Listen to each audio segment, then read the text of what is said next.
Hey, I'm Stephanie, and it's time for a low-buy update.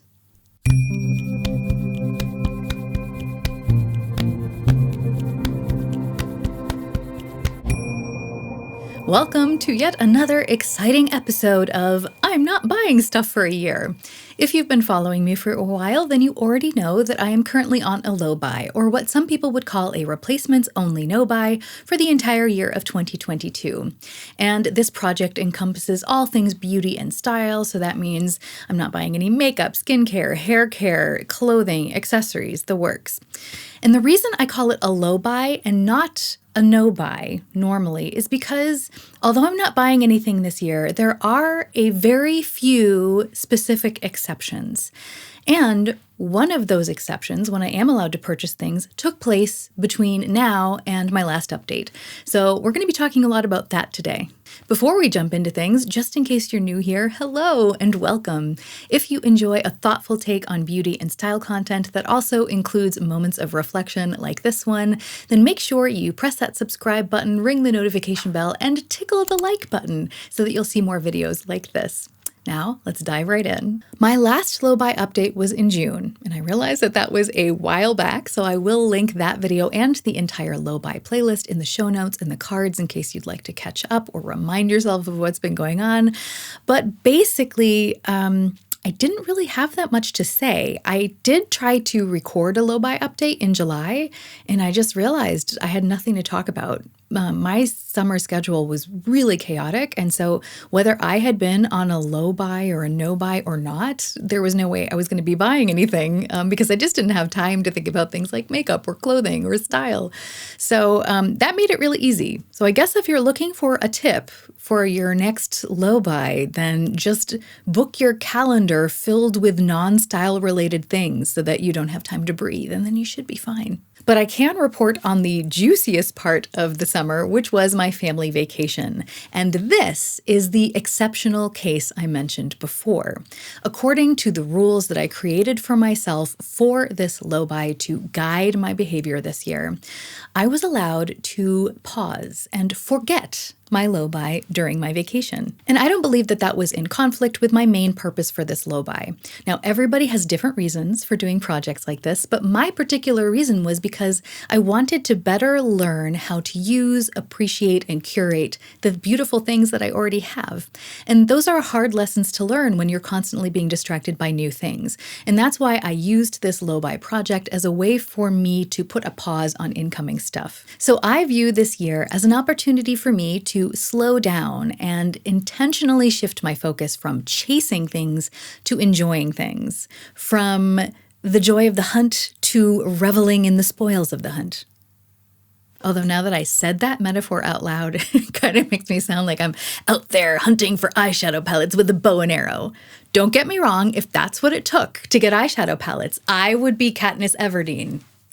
Basically, I'm just trying to say that I want to spend time exercising my gratitude muscles by just taking some time to appreciate what I have. And I'm glad that I had enough foresight when planning this project to know that I would want to spend time doing my traditional family activities without feeling the need to live up to like an arbitrary, temporary set of rules that I had made for myself.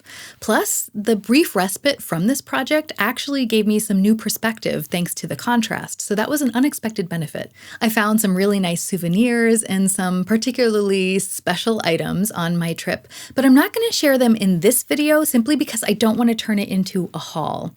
I know that a lot of people who watch low buy and no buy content are doing so because they're on their own no buy journey and they're looking to kind of reinforce their resolve. And so in solidarity to everyone who is currently living a low buy or no buy phase of life, I thought I would spend today's video focusing more on what this transition into and then back out of shopping taught me. If, however, enough people would like to see a haul, I would be happy to make a separate dedicated video to the treasures that I found. So if that's the case for you, please let me know in the comments. So on to my experiences and what I learned during this brief pause in my low buy. The first thing I'm going to mention was probably the most surprising to me, and that is the fact that I was allowed to purchase makeup and I didn't purchase any. Nothing. Nada. Zilch. Nichts. Not a single thing. And I even had to run into Ulta on an errand for a family member. And I didn't even swatch anything. I mean, who am I even? It's not that I didn't want to buy makeup. It's just that my project pans this year have been teaching me so much about really how long it takes to use up product.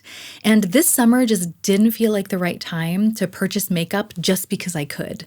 One of the things that this low buy has been teaching me is that I want to be more intentional about what I have and how I use it. And that includes what I bring into my life. And I just didn't feel like I was mentally in a place to know exactly what I would really want for my collection. When it came to the clothing and accessories that I did purchase, a lot of them were replacements or they were filling a hole in my wardrobe. And to me, that's a sign that these projects, and by projects, I mean this low buy, I mean my wardrobe challenges and my project pans for my makeup, all of these things are really having an impact on my shopping behavior because they're informing me more about my preferences. And as a result, I think I made smarter purchases. Here's just one example. Over the past year, through the course of my wardrobe challenges, I've decluttered several sweatshirts and t-shirts that were souvenirs that I'd collected over the years from this vacation spot. And I really liked the design of these t-shirts and sweatshirts, but the problem wasn't the design. I liked the way they looked, but all of these things had something in common, and that's that they were all made with very cheap materials. And over the years, they had become very scratchy, and I realized I just wasn't reaching for them anymore because the texture bothered me so much. And so I was sad to declutter them, but in the end, I don't want to keep things that I'm not actively using. And so this year, when I bought a sweatshirt, I made sure that it was made with higher quality materials.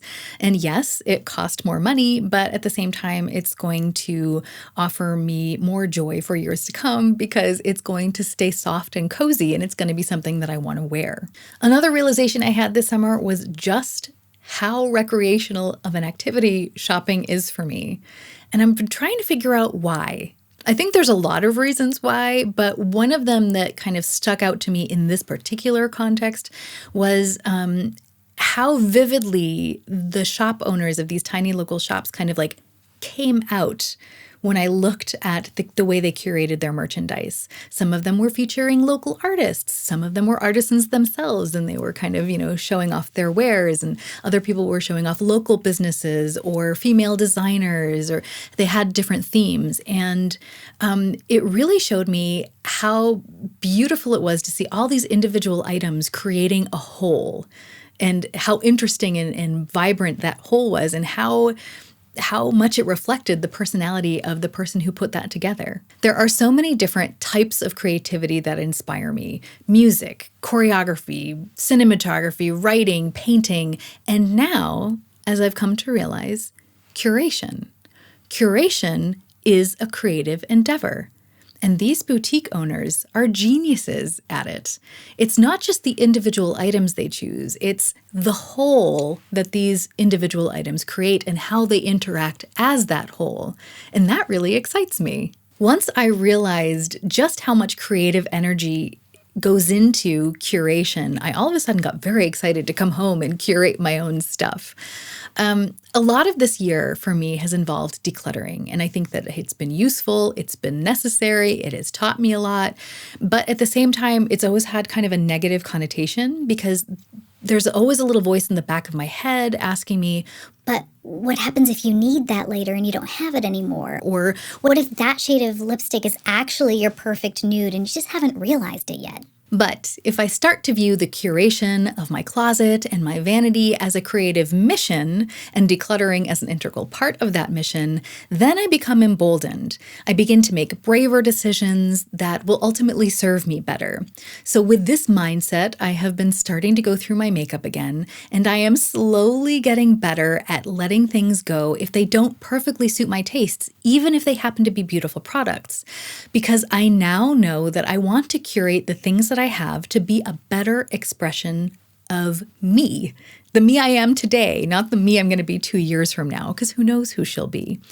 And in order to do that, in order to be a vehicle of self-expression, these items have to suit my current tastes as they are right now. And if they don't do that, then they'll probably better serve someone else. The last thing I noticed was how difficult it was for me to stop shopping once I returned home and was again on my low buy. Before my vacation, I wasn't really checking my shopping email account. Just like a lot of people, I have a separate email account, and whenever I am making orders or on mailing lists, I send it all to that account, so I'm not constantly bombarded by marketing materials. And before my vacation, I literally hadn't checked it in months. And now that I'm back, I've noticed I'm checking it every few days. Now, don't get me wrong. I don't think that checking your email indicates a problem if you're just checking it every few days. And every once in a while, I'll even click through if I think an offer looks interesting. But, I'm not buying anything. So, it's not breaking my low buy. But one of my minor goals for this low buy is that I wanted to spend less time shopping or finding things to want so that I would be able to spend more time doing productive things like making videos. So because, we're reflecting here, the question for me becomes, why can't I stop shopping? Is it just because I really genuinely enjoy it? I mean, if so, we like what we like, so that's fine. But why do I like it? I'm curious. Why do I like shopping so much? Is it the dopamine rush of getting something new? I don't think that's the case because in this particular context, I'm not actually purchasing anything. So there's nothing arriving at my doorstep. I'm not coming home with tons of bags of clothing or makeup or anything, so that can't be it, right? Is it that I'm hoping I'll be able to manifest my ideal persona if I find the perfect thing? Is it some weird deep thing like that? Or am I just bored? I don't know. But I think it would actually be really interesting to try to delve a little bit deeper into why I like it. Just because my no buy is going to end on December 31st. And when I can go shopping again, I do want to go shopping, for the right reasons with the right motivations. And so it would at least be interesting to know. Do you happen to have any hypotheses as to what's going on? If so, please let me know in the comments because I would love to hear them. But until I kind of figure more of that out, I think I'm just going to simply focus on the slow and deliberate project of this low buy year and really trying to get more enjoyment out of the things that I have. And I think that the best way to do that is to continue distilling the contents of my wardrobe and my vanity into a collection of items that truly resonate with me. Although I've already done a lot of decluttering, I really don't think I could call my wardrobe or my makeup really curated. Not yet. So it's time to get serious. It's time to play dress up.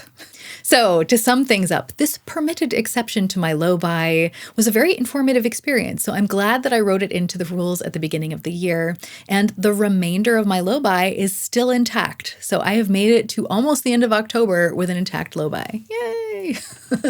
However, with all of the holiday sales coming up and the drool-worthy holiday releases, I'm going to need all of the resolve I can find. So if you happen to want to send me encouraging comments or messages over on IG, please feel free to do so because I think I'm going to need all the help I can get. Thanks so much for hanging out with me today. I hope you have a wonderful week and that we can all remember that even stumbling can be a form of moving forward. So let's stumble in style.